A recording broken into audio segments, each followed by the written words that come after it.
আমার কাছে এই রুটি বানানোটা খুব সোজা ছিল না। এই জার্নিটা অনেক কঠিন ছিল। বিয়ের নতুনকালে যখন প্রথম আমাকে রুটি বানাতে দেওয়া হয়েছিল বা আমি নিজেই নিয়েছিলাম রুটি বানাতে, তখন জানতাম না রুটি কীভাবে গোল করতে হয়।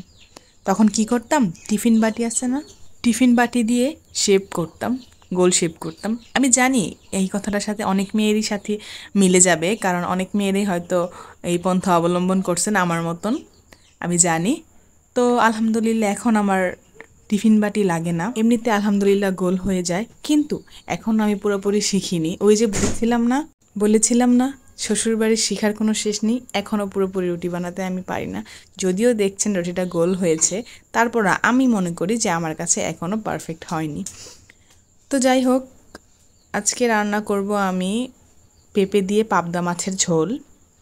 তো বাসায় তরকারি ছিল অনেকই, কিন্তু পেঁপেটা বেশি ছিল, তাই আমি ভাবলাম আজকে অল্প মশলা দিয়ে পেঁপের তরকারি রান্না করি পাবদা মাছ দিয়ে। তো আজকেও গ্যাস নেই, তো আমি এখন ডাল বসালাম।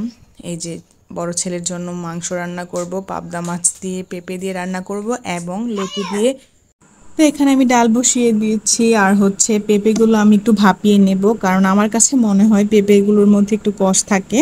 একটু ভাপিয়ে নিলে ভালো, খুব বেশি ভাপাবো না, কারণ খুব বেশি ভাপিয়ে নিলে ভেঙে যাবে পেঁপেগুলো।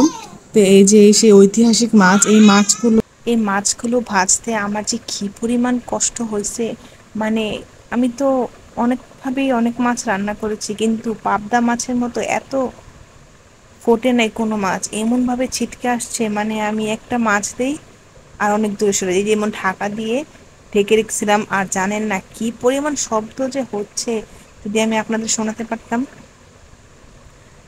যাই হোক, তো পাবদা মাছের তরকারিটা রান্না করতে বসাইছি। যেহেতু আমি লার্কির চুলা রান্না করতে একদমই অভ্যস্ত না, তাই আমি এখন খুবই শর্টকাটে রান্না করব। পেঁয়াজের মধ্যে আমি ভাপিয়ে রাখা যে পেঁপেগুলো ছিল, সেই পেঁপেগুলো এখন দিয়ে দিব।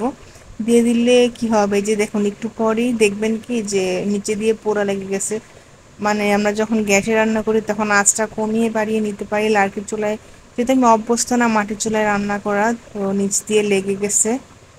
এই যে পোড়ার জিনিসটা পুরাটা তরকারি টেস্ট নষ্ট করে ফেলে। যেহেতু আমি রান্না করছি অনেক সুন্দরভাবেই, তারপরেও কোনো জিনিস নিচে দিয়ে পোড়া লেগে গেলে ওটার টেস্টটাই নষ্ট হয়ে যায় আমি মনে করি।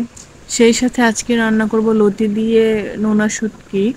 এটা নোনা ইলিশ বলে। আমার আজকে ফার্স্ট টাইম ট্রাই করা। কারা কারা ট্রাই করছেন অবশ্যই জানাবেন কমেন্ট বক্সে। আমি আজকে এই ফার্স্ট টাইম ট্রাই করতেছি। তো প্রথমে আমি ভিজিয়ে রাখছিলাম, যেহেতু অনেক পরিমাণে লবণ দেওয়া ছিল, ভিজিয়ে রাখছিলাম অনেকক্ষণ। ধুয়ে ভালো করে পেঁয়াজের মধ্যে ছেড়ে দিলাম শুটকিটা, ইলিশের শুটকি। অনেকক্ষণ ভেজে নেব পেঁয়াজের মধ্যে, পেঁয়াজটাও লাল হয়ে যাবে আর ইলিশের শুটকিটাও ভাজা হয়ে যাবে। আমি আগে দেখতাম যখন মানুষরা এই শুটকি কিনতাম, বা তখন আমি চিন্তা করতাম যে ইলিশেরও আবার শুটকি হয়। তো ওই দিন আমার হাজব্যান্ড এটা দেখে অনেক নিতে চাইছিল, যেহেতু আমি না করছি যে না আমি এটা কখনো খাইনি, কেমন হবে টেস্ট জানি না, তারপরও জোর করে নিছে। তো খেতে দেখলাম ভালোই লাগে। তো এটা দ্বিতীয়বার আমার রান্না করা। সব ময় মশলা দিয়ে আমি এখন শুটকিটা কষিয়ে নেব। খুব ভালো মতো কষিয়ে নিচ্ছি একটু একটু পানি দিয়ে।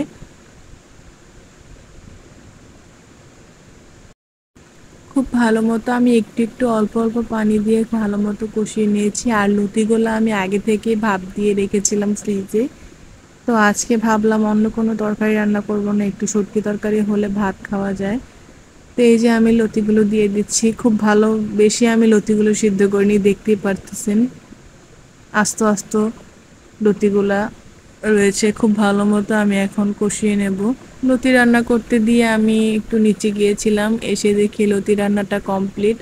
আর হ্যাঁ, লতির উপরে যে ধনিয়া পাতাগুলো দেখতেছেন, এগুলো বিলাতি ধনিয়া পাতা, আমাদের ছাদে হয়, আরেকদিন আপনাদের দেখাবো সেই ধনিয়া পাতার গাছটা। আজকে এই পর্যন্তই, টাটা।